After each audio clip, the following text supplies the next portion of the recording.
16 décembre, merci d'être là tout le monde, il est 7h46 et on reçoit un de nos chroniqueurs préférés, notre coach de vie à Eric et moi si on veut, Mathieu Fortin, bonjour. Bon matin, bon samedi. Comment ça va? Ça va super bien, moi j'ai vu la température aujourd'hui puis je me suis dit wow, quelle belle opportunité d'aller courir. Ah voilà. Je me suis pas dit Noël sera pas blanc, je me suis dit quelle opportunité pour courir aujourd'hui. Mais t'as-tu déjà couru ou tu vas y aller après là? Ah, je vais y aller tantôt. Ouais. J'y pense moi aussi. J'ai une journée chargée, mais je me suis réservé un moment donné pour aller courir. Surtout ce matin, je fais OK, wow, il va y avoir une petite couche de moins à porter pour aller courir. Parce que les habitudes, c'est intéressant, c'est un peu ça que tu nous parles dans tes autres chroniques, l'importance de créer des habitudes, de les garder, parce que ça a un impact ailleurs sur ta personnalité, sur ta positivité. Aujourd'hui, on parle de quoi? Aujourd'hui, on parle de transformation. J'ai le goût de partager là, avec vous 5 étapes que j'ai ciblées, qui sont quand même assez bien répertoriées. Des gens qui font de la croissance personnelle, des choses comme ça. Vous allez voir, vous n'êtes pas en terrain inconnu. Pour les autres, ça va peut-être être une petite perspective pour voir comment on peut s'organiser en 5 étapes pour avoir une année transformative. Moi, ce que je veux, c'est inspirer les gens à faire des actions, à faire des transformations. Puis pour ça, ben il y a des étapes à suivre, puis je vous les présente aujourd'hui. D'accord. Donc, ça va être assez en rafale aujourd'hui. Puis je vais essayer de vous partager des trucs, mais aussi vous partager un petit peu de théorie à travers ça, puis des trucs pratiques pour faire ça. Donc, écoutez bien. Les gens, prenez des notes. Puis si vous avez des questions, trouvez-moi sur les réseaux sociaux. Posez-moi des questions, ça me fait plaisir de vous répondre par après. Mais allons-y comme ça. Donc, la première étape pour avoir une année transformative. Numéro 1. Ben, j'en ai parlé ici, c'est un des sujets qui était récurrent dans mes chroniques cette année. C'est cultiver des pensées positives et des affirmations puissantes. Ça, c'est la première étape, je dirais, parce que ce que tu veux, c'est changer ton mindset. Tu veux commencer à entrer dans un air où est-ce que tu es habitué de penser positivement. Puis quand tu penses positivement, c'est là que tu es capable de commencer des transformations, croire en toi. Par contre, l'impact des pensées sur nos émotions et nos actions, elle est très grande. Donc, quand on utilise nos pensées, c'est toutes nos idées, c'est comment on perçoit la vie. Donc, si on a des pensées négatives, puis on est souvent porté à aller vers la négativité, ben c'est difficile de vouloir faire un changement positif dans notre vie parce que on est bombardé de négativité. Donc, il faut vraiment shifter vers avoir des pensées positives. On se dit comment qu'on fait ça, avoir des pensées positives? Ouais, ça a l'air facile à dire, des fois difficile à faire. Hein? C'est pas en lisant quelques petites citations sur Facebook qu'on va trouver ça. Non. Donc, il faut vraiment faire un travail d'introspection puis de travail en nous parce que les pensées sont conscientes ou inconscientes, rationnelles ou irrationnelles, positives ou négatives, on en a toujours. Donc, on n'est pas nos pensées, on peut pas vraiment les contrôler, mais on peut les guider un peu pour avoir un meilleur cheminement dans nous. Donc, conseil pratique pour avoir des pensées, cultiver des pensées positives, des affirmations puissantes. Ben, prenez conscience de vos pensées. On le sait des fois quand on a des pensées négatives. Puis des fois, quand on a une pensée négative, on va dire « Oh, je suis encore en train de penser des pensées négatives. » Fait qu'on on met une pensée négative par-dessus une pensée négative en se sentant coupable d'avoir des pensées négatives.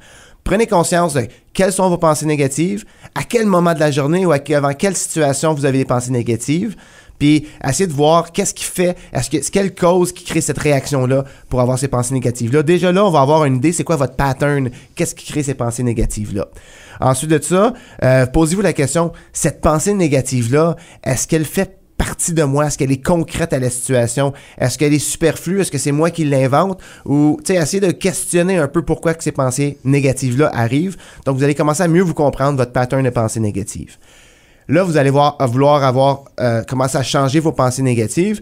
Donc, vous allez vouloir faire des affirmations. Les affirmations, moi, je vous dis, là, dans mon début de cheminement, j'ai eu c'est difficile. Quand on a l'habitude d'avoir des pensées négatives ou on n'a pas l'habitude de cultiver des pensées positives, puis on commence à faire des affirmations positives, ça semble artificiel, c'est difficile, c'est pas, il y a un côté égo qui fait comme moi je vais pas faire ça, mais ça fonctionne. Puis la raison pourquoi on veut pas le faire, c'est parce qu'on a de la résistance. Puis la résistance, elle est négative. Donc, il faut briser cette résistance-là, puis commencer à le faire. Parce que le cerveau humain, il est fait que la répétition crée l'habitude. Un mensonge, je l'ai dit sur les ondes, un mensonge dit assez souvent devient une vérité. Mais donc, est-ce que c'est une affirmation que tu te répètes sans cesse, la même, ou c'est juste à force de prendre l'habitude de faire des affirmations positives, on commence à accepter le processus? il faut avoir ben, c'est bon, je dis faux, là, mais dans le fond, chacun a son processus. Non, faux. Mais il faut avoir, dans ce cas-là, avoir une affirmation que tu te répètes souvent. J'en ai des exemples, je vais en partager quelques-unes. Mais tu peux les modifier à mesure que tu évolues, puis à mesure que tu es plus réceptif à en avoir. Mais il faut commencer quelque part. Par exemple, si mon problème à moi, c'est la confiance en soi, OK, mais ce que je voulais vous dire d'abord, c'est que toutes vos affirmations, vous devez commencer avec « je suis », pas « j'aimerais ». Puis je vais en parler de ça aussi tantôt là, dans ma prochaine étape. Mais nos affirmations doivent être au moment présent, là, dans le fait accompli. Parce que notre cerveau, lui, il fait juste faire ce qu'on lui dit. Fait que si on lui dit dans le futur, ben il va attendre à ce qu'il y ait quelque chose dans le futur, mais on veut changer des choses maintenant. Donc, toujours dans « je suis », comme si c'était le fait accompli. Confiance en soi. Donc, une des affirmations, c'est « je suis confiant, capable de faire face à toutes les situations qui se présentent devant moi dans ma vie ». Si on a de la misère avec ça. Ouais. On se répète ça. Quand on a vu notre pattern de pensée négative, pouf, on le contredit avec une affirmation positive. Ça semble artificiel, je le sais. C'est difficile à intégrer dans notre vie parce qu'on se sent bizarre quand on le fait. Il faut le faire parce qu'il faut changer de la façon que notre neurologie elle est faite dans notre cerveau, notre relation avec ça. Si je veux la réussite, je mérite le succès. Je l'attire naturellement dans ma vie. Tu te le donnes, L'abondance vient facilement et naturellement dans tous les aspects de ma vie. Ouais. Je vais aller, si on veut, être bien-être physique et mental. Mon corps est fort, sain et plein d'énergie. Chaque jour, je nourris mon esprit de pensées positives et apaisantes. On se le répète, puis on se le répète, surtout quand on a identifié nos patterns négatifs, puis ça va faire un changement. Il y en a d'autres aussi, mais il faut que je passe à la prochaine étape. Mais ça, on se les répète à nous, dans notre tête, à voix haute. On les écrit sur les médias sociaux pour que ça soit comme... qu'on devienne redevable à soi-même publiquement. Comment on fait ça? Moi, à cette étape ici, là, si on est au tout début de notre transformation, là, je ne le mettrai pas sur les réseaux sociaux. Ça va venir naturellement. D'accord. Parce que vous allez voir plus tard, vous allez vouloir célébrer votre transformation. Okay. Par contre, vous pouvez le dire dans votre tête, mais notre corps est fait en sorte que quand on parle, puis ça fait partie de la deuxième étape, vous allez voir, quand on parle verbalement, on entend nos paroles. Donc oui, on peut se le dire dans notre tête, mais c'est beaucoup plus fort si on se le dit à voix haute, parce que on s'en rend pas compte, mais les mots que nous disons nous reviennent dans l'oreille et reprogramment notre cerveau. Donc, c'est important quand même de le faire. Donc, je vous conseille, dans votre intimité, de le dire à voix haute. Puis à mesure que vous allez devenir bon, vous allez pouvoir faire des rappels mentaux. Ça va fonctionner. D'accord. Donc, il y en a plein. Moi, là, tout ce que je vous dis, là, tous les trucs, tout ça, vous pouvez noter. Mais tu sais, les phrases affirmations puissantes, là, il y en a sur Internet. Allez en chercher. Prenez ce qui vous parle. Prenez ce qui colle dans votre situation.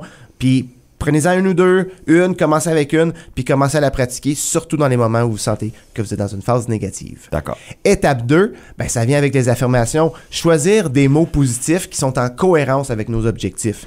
Parce qu'il est beau dire des affirmations positives ou de commencer à adopter un mindset positif. Ah, puis je voulais revenir sur la première étape. Allez voir sur des affirmations positives qui sont préenregistrées sur YouTube aussi, puis sur Spotify, il y en a plein. Ouais. Si vous n'êtes pas capable d'en verbaliser en ce moment parce que vous n'êtes pas rendu là dans votre transformation, allez écouter des gens qui disent des affirmations positives. Ça va déjà commencer à vous entraîner sur comment vous pouvez les dire, puis vous allez commencer à habituer votre mindset à les accepter. Fait que ça, c'est un bon truc. Allez en écouter, puis restez toujours avec le même enregistrement pendant un bout. Moi, c'est vraiment 3 mois, là, ça peut prendre jusqu'à 3 mois avant que votre corps commence à être dans l'automatisation de faire ça. Donc, choisir ces mots, étape numéro 2, choisir les mots positifs qui sont en cohérence avec vos objectifs. Donc, je parlais, le langage est très important dans la création de sa réalité. Les mots qu'on utilise, ils décrivent notre réalité puis contribuent à construire la réalité qu'on a de tous les jours. Donc, il faut bien choisir les mots qu'on met dans notre bouche puis qu'on dit aux gens. Et ça, c'est un travail que moi, j'ai fait beaucoup dans les dernières années. Même des fois, je me dis, ouais, tu l'as poussé un petit peu celle-là. Mais c'est correct parce que je sais que maintenant, je le fais avec un sourire. Avant, tu sais, c'est difficile de changer son vocabulaire. Surtout quand on est dans un esprit qui est peut-être plus négatif, c'est lourd un peu. Fait qu'on est toujours en train de regarder une situation, puis on a des mots négatifs. On cherche le pas beau dans la situation. Fait que c'est ces mots-là qui sortent aussi. Par exemple, quand on va dire « Hey, c'était une mauvaise journée aujourd'hui ». Ben juste de décrire notre journée comme étant mauvaise, on vient de mettre une croix sur toutes les petites affaires positives qu'il y a eu. Fait qu'à la place, c'est de dire, avant d'exprimer le mot mauvais, on veut choisir les mots positifs dans notre journée. D'accord. Donc, bien choisir ces mots. OK? Troisième étape. Troisième étape. OK? Donc, c'est choisir son entourage, puis ses implications, Ben oui. ses loisirs et ses influences. Ouais. Parce que les gens que vous allez côtoyer, bon, c'est une phrase qui est célèbre ici, tu as le résultat des 5 personnes que tu côtoies le plus souvent. Regarde autour de toi, aimes-tu qui tu deviens? OK? Ces gens-là, ils ont un vocabulaire, ils ont des habitudes, tout ça. Donc, si tu essaies de changer ton vocabulaire vers des mots positifs, puis ton entourage, lui, toujours en train d'utiliser des mots que tu essaies de retirer de ton vocabulaire, ça fonctionnera pas. Tu dois faire des changements. C'est difficile de se transformer, tu dois transformer tout ton univers autour de toi. Donc, identifie les influences négatives autour de toi, connais tes objectifs, puis regarde autour de toi, puis dis-toi qui je fréquente, qu'est-ce que je fais, où je vais, est-ce que c'est en lien avec mes objectifs? Apprenez à dire non, OK? Puis limitez les énergivores. Quand vous dites, hey, cette personne-là a peut-être toute mon énergie, vous n'avez pas besoin de cette personne-là dans votre vie. Changez, sinon vous allez rester au même point. OK? L'étape numéro 4. 4. OK? Vous voulez construire des nouvelles habitudes, éliminer ou modifier des mauvaises habitudes. Ça, c'est le plus difficile. Mais si vous avez commencé à transformer votre vocabulaire, puis à transformer votre mindset, puis commencer à être réceptif à des idées puis des concepts positifs, ben bâtir de nouvelles habitudes positives va être beaucoup plus facile. Un truc, encore une fois, c'est sur Atomic Habit, le livre de James Clear que je suggère. Comment qu'une habitude se forme, c'est qu'il y a un signal, il y a un cue. On a répété une façon de faire assez souvent, que ce soit une mauvaise ou une bonne habitude, que maintenant, disons, par exemple, quelqu'un qui, on va aller avec santé, a l'habitude le matin de passer devant une boulangerie. Ça, c'est un exemple, je pense qu'il donne dans le livre. Il sent l'odeur de la boulangerie. Fait que là, il passe là tous les matins. Fait qu'à tous les matins, il rentre s'acheter un beigne ou un croissant. C'est ça. Aïe, aïe, aïe, aïe, aïe. Fait que là, il y a un signal. Il vient l'envie. Là, il fait une action. Il va au magasin, puis après ça, ça lui donne une récompense, ça l'active sa dopamine. Ouais. Donc là, il est récompensé. Donc, tu viens l'entraîner comme on entraîne un chien à faire des trucs, à toujours à répondre à ces cravings, à ces signaux-là, puis d'agir sur ton craving. Donc, ce que tu veux, c'est changer de route, créer des nouvelles habitudes, trouver des nouveaux ancrages, ou des fois, c'est une bonne attitude, une bonne chose à faire, c'est de dire, ben je vais prendre mes mauvaises habitudes, je vais les analyser, puis je vais bâtir là-dessus. Je vais coller des bonnes habitudes à mes mauvaises habitudes, puis je vais les bouger pour que mes mauvaises habitudes deviennent des bonnes habitudes. Là, je comprends. Je vais vite à matin. Ça a l'air facile ce que je dis. Il y a beaucoup plus de travail à faire avec ça. Mais j'essaie juste de donner une espèce de game plan pour savoir comment réfléchir à ça. Puis dire au monde d'arrêter d'aller dans les boulangeries le matin. Ben si c'est votre objectif. T'sais, mais ça se peut que tout le monde a sa propre réalité. Mais oui, si pour toi, ça t'apporte des pensées négatives, tu as un sentiment de culpabilité parce que tu as encore arrêté un matin, tu as encore mangé ton croissant au chocolat, petite chanson. Aïe, aïe, aïe, aïe, aïe. Ça veut dire que c'est pas une bonne habitude, donc tu veux changer cette habitude-là, puis des fois, c'est juste de changer complètement de route. T'sais? Ouais. La 5e étape, c'est une fois que tu as commencé à faire tout ça. Cinquième étape. 5e étape. C'est de célébrer tes victoires. Que tes victoires soient petites ou grandes. Et ça fait aussi partie de tes habitudes. Fait que les deux-là vont ensemble. Tu réussis à changer une habitude, tu es en train de te transformer, tu dois célébrer petites ou grandes victoires comme ça serait grandiose. Parce que ton cerveau, il connaît pas la différence entre qu'est-ce qui est vrai, qu'est-ce qui est pas vrai. Encore une fois, un mensonge, je dis assez souvent, devient une vérité. Ouais, tu construis ta propre réalité. Exactement. Donc, ça fait 3 semaines que tu passes plus devant la boulangerie. Célèbre, va t'acheter un croissant. Non, c'est pas vrai. Mais c'est une blague, mais c'est quand même un problème fréquent chez les gens qui sont en cheminement de croissance personnelle qu'ils vont se récompenser avec le problème qu'il y avait. Let's go, ce matin j'arrête. Ben non, tu veux genre retomber dans tes mauvaises habitudes. Puis célébrer, ça veut pas dire de s'acheter quelque chose. Ça va être parce que dans cette étape-là, vient toute la gratitude, OK? Parce que tu veux cultiver la gratitude aussi dans tes célébrations. Tu vas être reconnaissant en dedans de toi-même que tu as passé à la prochaine étape. Donc, ce que tu veux faire, c'est célébrer. Moi, je le fais moi, j'utilise les réseaux sociaux comme ça beaucoup. Vous me suivez, les gars, vous voyez, des fois, je célèbre des petites choses, des fois, que ça a l'air anodin ou peu importe. Moi, j'utilise ça pour me programmer. Okay. Je me tape dans le dos moi-même. Je suis très comme quand j'ai franchi une nouvelle étape, je suis comme, je suis content. Puis là, je célèbre le fait que je suis content. Ouais. Donc, vraiment, la gratitude vient célébrer, mais il faut, parce que ça renforce la confiance en soi. Ça entraîne ton cerveau à comprendre que tu franchis des étapes que tu es en train de changer. Donc, il y a l'acceptation comme ça, il y a la fierté dans ton parcours. Ça réduit le stress puis l'anxiété aussi parce que ton objectif se rapproche de toi de plus en plus. Puis, tu as pris le truc aussi, c'est de faire des plus petits objectifs, d'en avoir peut-être plus qu'un, mais moins gros, pour être capable de célébrer plus souvent des réussites. Et le pouvoir de la gratitude, ce que ça va faire quand tu vas célébrer tes petites et grandes victoires, et plein de petites victoires deviennent une méchante grosse victoire, ben justement, tu vas réduire ton négativitisme, ta négativité dans ta vie, parce que tu t'es entraîné avec toutes tes pensées positives toutes à célébrer. Donc, t'as plein de petites actions positives. Donc, le négatif, il est très loin dans tes réflexes. Ça encourage la pleine conscience aussi parce que tu réalises le moment présent. Maintenant, là, j'ai réussi, je suis content de moi maintenant. Je suis pas dans l'espoir de plus tard, j'ai pas encore réussi, ou dans l'échec. Je suis maintenant, aujourd'hui, j'ai réussi. Puis ça augmente sa satisfaction de vie. Puis quand on est satisfait de la vie, ben on en veut plus, puis on veut continuer là-dedans. Donc je sais que c'était très de surface. Mais quand même, est-ce que c'est possible de nous résumer les 5 étapes, vraiment une ligne à la fois pour dire voici... Numéro 5. Ouais, ben on va commencer avec étape numéro 1. Étape numéro 1. Moi, je te faire un décompte. OK, d'accord. Numéro 1. Numéro 1, c'est cultiver des pensées positives et des affirmations puissantes. Numéro 2. C'est vraiment briser la glace. C'est une des plus difficiles parce que c'est la première, mais après ça, le reste s'enchaîne bien. D'accord. Étape numéro 2, choisir des mots positifs qui sont en cohérence avec tes objectifs. Numéro 3. Choisir son entourage, ses implications, ses loisirs et ses influences. Numéro 4. Ça, c'est déchirant, ça. Mais ça n'a pas le choix de le faire. Étape numéro 4, construire des nouvelles habitudes, éliminer ou modifier des mauvaises habitudes. Et numéro 5. Célébrer chacune de nos petites victoires comme si c'était des grandes. Comprendre le pouvoir de la gratitude.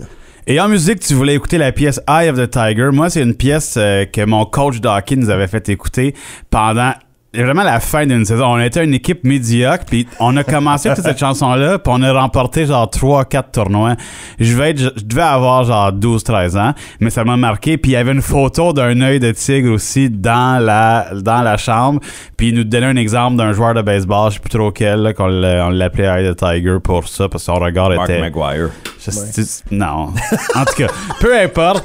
Ça fait que je suis quand même content de ton choix, mais toi, pourquoi t'avais choisi la pièce Eye of the Tiger? Pour les mêmes raisons que toi. Eye of the Tiger, bon, si on écoutait Rocky, on était jeune, elle vient activer ça. Rocky résume bien ce que c'est faire des transformations dans sa vie, d'avoir de la constance, de changer son mindset, de pas lâcher, de célébrer les petites victoires. Tu sais, quand il monte en haut des escaliers puis il saute, ça c'est comme chaque petite victoire, il célèbre. Fait que c'est un bon exemple. Eye of the Tiger vient activer, et c'est la chanson du combattant.